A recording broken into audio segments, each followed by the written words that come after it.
Halo semuanya, saya Firyan Rizky. Pada kesempatan kali ini kita akan membahas overriding. Konsep dari overriding adalah jika kita mempunyai dua fungsi dengan nama yang sama dan dengan parameter yang sama, satu ada di superclass atau parent class, sedangkan satu yang lain itu ada di kelas yang kedua atau child class. Dan patut kita perhatikan di sini, kita tidak bisa melakukan overriding tanpa terlebih dahulu kita melakukan inheritance. Karena konsep dari overriding itu adalah bagaimana suatu fungsi yang ada pada subclass melakukan override pada fungsi yang ada di parent class. Kita buatkan terlebih dahulu kelas dengan nama A, dan di dalam kelas ini ada suatu fungsi yang bernama show, dan fungsi ini akan menampilkan A. Dan selanjutnya kita mempunyai kelas lagi yaitu B, dan B lakukan inheritance pada kelas A. Nah, di sini kita mendapatkan error. Seperti yang sudah kita bahas di video yang sebelumnya, kita perlu untuk menambahkan keyword open untuk mengizinkan inheritance pada kelas yang akan dituju. Sekarang kita akan melakukan deklarasi fungsi, yaitu dengan fungsi yang sama, show, tapi pada fungsi ini kita akan melakukan println B.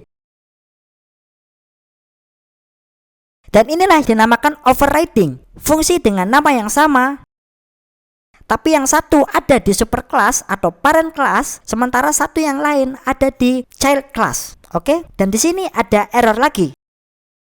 Karena semua fungsi di Kotlin itu tidak bisa di-override. Karena secara default dianggap sebagai kelas yang sudah final. Sama seperti inisialisasi inheritance pada kelas, maka di fungsi ini kita perlu untuk menambahkan keyword open. Sementara di kelas yang lain kita tambahkan keyword override di dalam subclass yang mengimplementasikan konsep overriding. Parent class kita gunakan open, sementara yang menggunakan override kita tambahkan keyword override. Oke, mari kita beralih ke main function. Dengan parameter defaultnya array tipe data string. Dan sekarang kita akan membuatkan dua objek. Yang pertama bernama A, dari kelas A.show. Kemudian objek yang kedua bernama B yang dipanggil dari kelas B, dan juga kita akan tampilkan fungsi show pada kelas B. Oke, jadi di sini kita sudah membuat dua objek. Yang pertama dari kelas A dan yang kedua dari kelas B.